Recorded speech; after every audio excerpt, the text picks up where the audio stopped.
কথা হচ্ছে ওই ইংরেজিতে বক্তব্য বাবা আমরা দিতে পারি না, আরো সব ইংরেজি বুঝিনি, বেশি পড়াশোনা করিনি, তো এখন সব বড় বড় আলেমরা বেশি পড়াশোনা করেছে, ইংরেজিতে বক্তব্য দিতে দিতে, মোবাইলে আছে, মোবাইলে খুঁজলে পেয়ে যাবে, বক্তব্য দিতে দিতে এখন বলছে কাউ ম্যান দা মুহাম্মদ। জোরে বলুন নাউজুবিল্লাহ, জোরে বলুন নাউজুবিল্লাহ। কি বুঝলেন? কাউ মানে ম্যান মানে দা মুহাম্মদ, তার মানে নবী। তার মানে মৌলী সাহেব বলছে ইংরেজিতে সমাজের মানুষকে গরুর রাখাল নবী মুহাম্মাদুর রাসূলুল্লাহ। বলুন নাউজুবিল্লাহ। আর আমি যদি আপনাদেরকে বলি কাউকে, আচ্ছা আপনাকে বাদ দেন, আমি আমার ছেলেকে বলছি ভাই আপনাদের বললে কোথায়, আমি ফের বাইরে বেরোলে ধরবে, দের আনসারি কি কথা বলে গেল, মাথায় মুন্ডু নেই।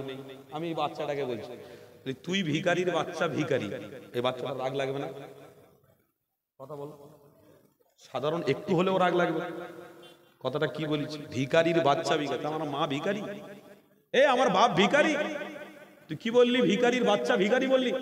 ও তোমার মা বলে তোমার জ্বালা ধরলো, আর তোমার নবীকে ভিখারি বলছে, তোমার রসুলকে ভিখারি বলছে, তখন জ্বালা ধরে না? কমকে হাত দুটো জড়ো করে বলে দিয়ে যাচ্ছি, খবরদার, মোবাইলটা আমাদের জন্য শরিয়াত নয়, দলিল নয়। শরিয়াত দলিল যদি খুঁজতে হয় সুলতানুল হিন্দ খাজা গরিবে নওয়াজকে দেখো, দলিল যদি দেখতে হয় নিজামউদ্দিন আউলিয়া রহমাতুল্লাহ আলাইহিকে দেখো, দলিল যদি খুঁজতে হয় খাজা বাকি বিল্লাহ হুজুরকে দেখো, দলিল যদি খুঁজতে হয় পাঞ্জাবের জমিনে শুয়ে আছেন মুসাদ্দেদে আলফে সানি রহমাতুল্লাহ আলাইহিকে দেখো, দলিল যদি খুঁজতে হয় হারে বারেসা রহমাতুল্লাহ আলাইহিকে দেখো, যিনি দিল্লির মেম্বারটাকে ধরে পুরো সোজা করে দিয়েছিলেন, দলিল যদি খুঁজতে হয় পশ্চিম বাংলার মানুষ এদিক ওদিক করতে হবে না, তোমার পশ্চিম বাংলার নক্ষত্র মুজাদ্দেদে জামান দলিল হয়ে শুয়ে রয়েছে।